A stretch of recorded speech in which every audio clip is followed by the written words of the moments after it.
here's what I've heard for such a long time.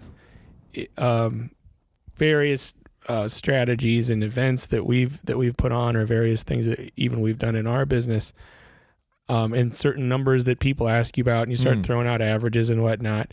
And I hear time and time again, but I can't do that where I live.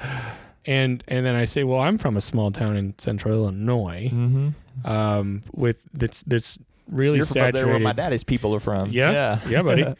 With a lot of photographers, like you said, there's a ton of them everywhere, and it can be done. Like it's one of those things that if it can be done where I'm at, it can be done virtually anywhere. And it sounds like that's even more true for you guys. Absolutely. What are some of the like meat and potatoes sorts of strategies and whatnot that you have implemented? Yeah. So right before meat and potatoes, let's kind of look at the dining room table. So okay, I like it. The big picture here is that we all hear it time and time again. Yeah. Everyone looks at, they start their own business, a photography business, and they say, I'm not doing well because the market is fill in the blank. It's oversaturated. Right. With other photographers. And you know what the idea is? The idea is that there's this one market. There's like this little group of people you're looking down at the tops of their heads, and all these photographers are trying to jump up and down and attract all those people to themselves. Right. And whoever takes the most awesome epic images or something, oh my goodness, all the people are going to run over to them. Yeah. And so you're like, oh shoot. If I could just take better pictures, I'll buy all the fancy gear. I'll do all the XXX. And then my pictures will be the best and everyone will run to me. Come to me, right? That's one error because, man, there are so many friends we've made in this industry who I'll never attain to how amazing their work is. Yeah. But they have struggled with their businesses despite their talent. And there are people who their pictures are like, they're not my thing, but they're rocking it on the business side because it all comes down to your marketing, your branding, and you're finding your clients, and that's where the success lies. So how do you do that? You have to realize that all those little people down there, the market as we call it, there's not just one market.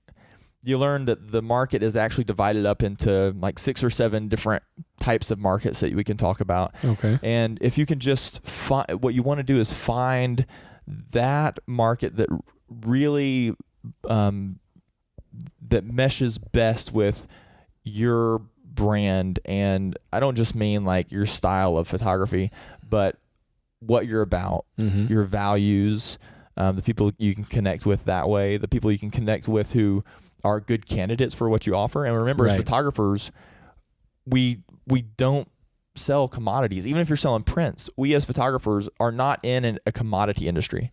Okay. Like a box store, like a Walmart or someone who's selling stuff off the shelf. We're in an industry that is a luxury type of service. People do not need photography to live. We have seen that close up and personal. People need food and shelter, but photography it's like having a hot tub or something. Like it's a wonderful thing to have. I value photography personally. I have pictures of, my family going back generations on my dad's side, and they're amazing. They kind of give me a piece of who I am and help me find my identity. Yes. And photography serves so many important purposes, but you don't need it to live. Right. And I feel like a lot of us are like, and it really comes down to a lack of confidence, but we say, okay, I can't ask that much money for what I do. So I'm going to be very kind. And these people who don't really want to pay for photography, who don't really even value it that much, I'm going to give them photography because they need it.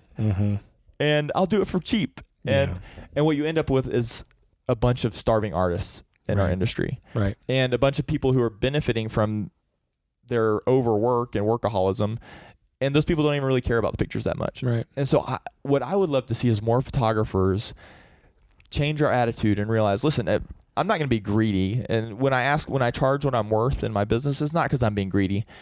It's because what I'm going to do by charging more is attract people who really value photography. Right. And I'm going to succeed so that I can turn around and take the extra time and resources I have, and I'm going to pour out my charity on people who really desperately need it, not people who just need cheaper pictures. Right. Hey guys, thanks for watching this conversation presented by White House Custom Color on YouTube.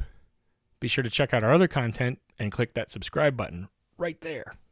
Right right there. It's there somewhere.